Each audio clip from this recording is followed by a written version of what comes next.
ជម្រាបសួរបងប្អូនថ្ងៃនេះជាថ្ងៃល្អដែរខ្ញុំមានវីដេអូមួយទៀតបន្ទាប់ពីមេរៀនទី1ឥឡូវនេះជាចូលមេរៀនទី1កន្លះហើយយើងនឹងចាប់ផ្ដើមនិយាយអំពីរឿងដែលការងារដើម្បីរកធ្វើការអំពី CNC machine operator ឬក៏ technician ឬក៏ programmer ហើយចំណែកមុខងារខាង CNC ហ្នឹងធ្វើអំពីអ្វីខ្លះណាបងប្អូនហ្នឹងហើយសូមបងប្អូនចែករំលែកការចេះដឹងទៅអ្នកដែលចង់រៀនសូត្រផងដែរហ្នឹងហើយហើយម្យ៉ាងទៀតនេះខ្ញុំរំលឹកបងប្អូនថាពេលចង់បានសភៅនៅក្នុងរៀន CNC Mastercam នេះសូមទាក់ទងនឹងខ្ញុំឬចូលទៅក្នុង website របស់ខ្ញុំមានសភៅរៀនហ្នឹងហើយបើសិនជាចង់បាន DVD ទៅជាដំឡើង DVD នឹងធ្វើ program នោះនឹងបានចូលមកតាក់ទងនឹង email របស់ខ្ញុំណាបងប្អូនហ្នឹងហើយអញ្ចឹងហើយយើងនឹងទៅនិយាយនឹងពីរឿងកិច្ចការងាររឿង CNC machine ហ្នឹងតើគេត្រូវការឲ្យខ្លះហើយមានប្រមាណចំនួនដែរណាបងប្អូនហើយយើងនិយាយរឿងពីម៉ាស៊ីនមានផ្លៃអ្វីខ្លះហើយមានប្រមាណគ្រឿងឬក៏មានឈ្មោះអ្វីខ្លះដែរនឹងអូខេអញ្ចឹងបងប្អូនទាំងអស់គ្នាចូលមកជាមួយខ្ញុំនឹងបន្តមេរៀនតទៅទៀតបងប្អូនហ្នឹងហើយឥឡូវនេះខ្ញុំនឹងអានមួយដែលការងារដែលបងប្អូនចង់បានហើយជួនកាលទៅមានកិច្ចការនេះគ្រប់ប្រទេសដែរបងប្អូនណាហ្នឹងហើយcareer opportunity there are about 300,000 NC related jobs available to service 170,000 NC and CNC machine tool in the US industry today. The demand for NC related personnel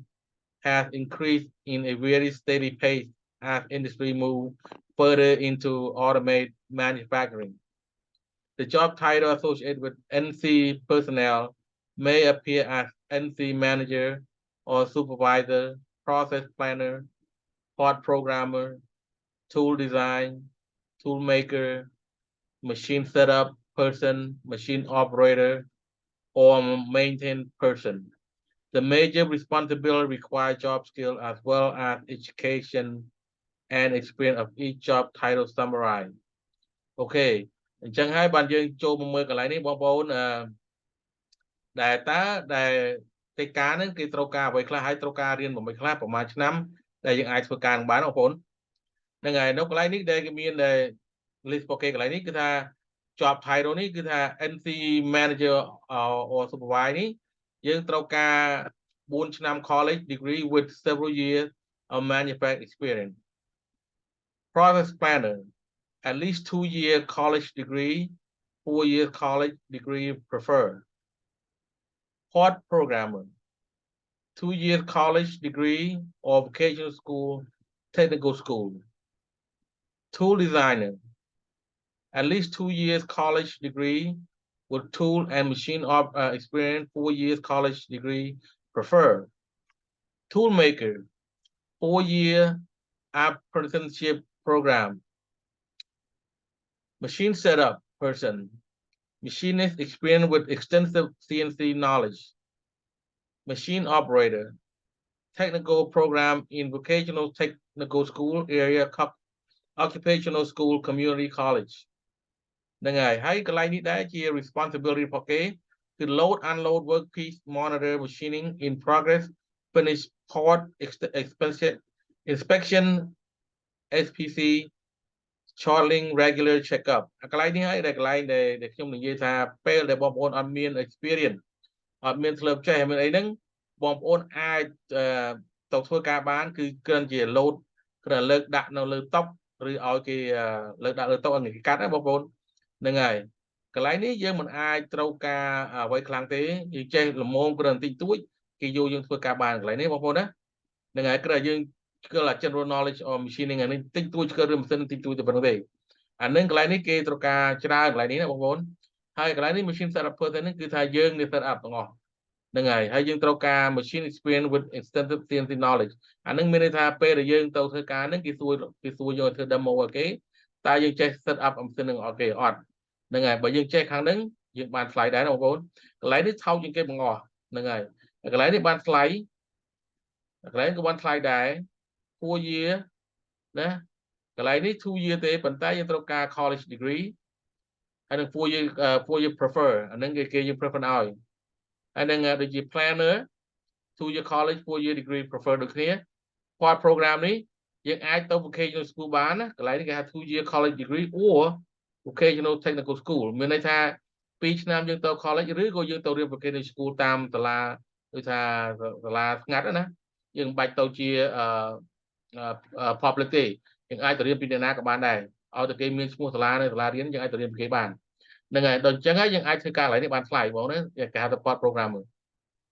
ហើយ part programmer នេះគេអាចនិយាយថាបានដែរដូចថាយើងទៅរៀនជាមួយគេមានចេះហើយគេនឹងប្រហាត់យើងបន្តហ្នឹងគឺក៏យើងអាចយកពី experience ពីគេដើម្បីធ្វើការបន្តពីគេដែរហ្នឹងហើយឧបមាថាគេឲ្យបានទៅធ្វើការយើងអាចជំនួសគេបានអានឹងគេហៅថា helper ណាបើសិនជាយើងតទៅមុខទៀតបើសិនជាមានដូចជាថាមនុស្សម្នាក់នឹងធ្វើការឬក៏ឈប់ច្រើនអីច្រើនទៅក៏គេអាចដេញចេញចោលទៅយើងអាចយកឯការបានទទួលបានពីគេដែរឬក៏គេឈប់យើងទៅឬក៏យើងអាចតពីកិច្ចការគេបានដែរហើយសំខាន់មួយទៀតនោះគឺថាបើរៀនយើងឬចេះពីគេតិចតួចមកយើងអាចទៅដាក់ឈ្មោះដាក់summary របស់យើងទៅដាក់នៅកន្លែងការផ្សេងបងប្អូនហ្នឹងហើយម្ល៉េះហើយយើងអាចទទួលបានការថ្មីហើយកិច្ចការកន្លែងហ្នឹងក៏ថ្លៃដែរម្ល៉េះហើយវាមានច្រើនណាបងប្អូនហ្នឹងហើយនៅកន្លែង NC Manager Supervisor នេះយើងត្រូវការច្រើនឆ្នាំ4 year college degree គ្នាប៉ុន្តែ with 3 year of manual experience មានន័យថាយើងត្រូវ college 4 ឆ្នាំហើយយើងត្រូវមាន experience ទៀតនៅក្នុង2 ឆ្នាំឬ3ឆ្នាំហ្នឹងទៅហ្នឹងហើយអានេះគេហៅថា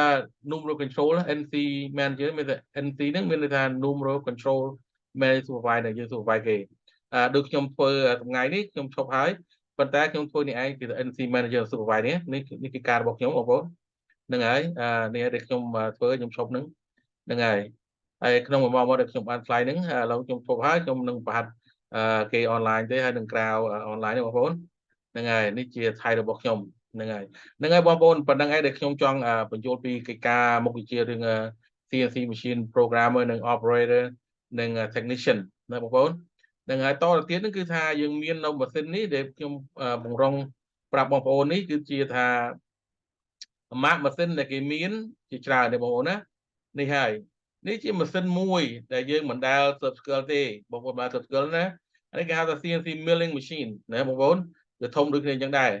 ឲ្យទៅតាកតងនឹង CNC ហ្នឹងវាមានន័យថាវាមាន G code វានិង M code វាហ្នឹងហើយម្ល៉េះហើយគេហៅថា CNC machine ប៉ុន្តែវាមានខុសៗម៉ាកហ្នឹងហើយឥឡូវមកមួយទៀតអានេះគេហៅថា vertical CNC vertical machine ណាបងប្អូនហ្នឹងហើយវាមុខអញ្ចឹងរៀងអញ្ចឹងឯងហ្នឹងហើយដល់ពេលមកកន្លែងនេះទៀតគេហៅថា CNC horizontal ណាបងប្អូនហ្នឹងហើយដល់ពេលមកមួយនេះទៀតនេះគេហៅថា double column machine center ណា double column CNC machine បងប្អូនហ្នឹងហើយចុះក្រោមទៀតមកអានេះយើងមាន tool CNC tool អានេះវាប្រើដូចគ្នាកូដដូចគ្នាហ្នឹងហើយប៉ុន្តែមួយនេះដូចគេហៅថាកាត់ដែកកាត់ស្ពាន់កាត់ឈើហ្នឹងក៏កាត់បានដែរម៉ាស៊ីនគេនេះហើយកន្លែងនេះ CNC dual tool turning center អានេះដូចគ្នានឹងមិញលើដែរណាបងប្អូនប៉ុន្តែអានេះគេហៅជា2ជាន់ហ្នឹងហើយអានេះមួយទៀតគេហៅ CNC lathe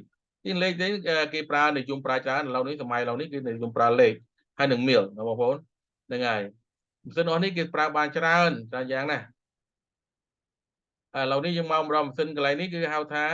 CNC measuring machine អានេះគឺថាម៉ាស៊ីន CNC គ្រាន់តែវាស់ទេហើយកន្លែងមួយនេះទៀតដែរគេហៅ CNC propagation ហ្នឹងហើយនេះកន្លែងម៉ាស៊ីនមួយទៀតដែរបងប្អូនមើលជាធំដែរមិនមែនទូទេទឹកទៅធំហ្នឹងហើយមួយយ៉ាងមួយទៀតនោះដែលខ្ញុំបាន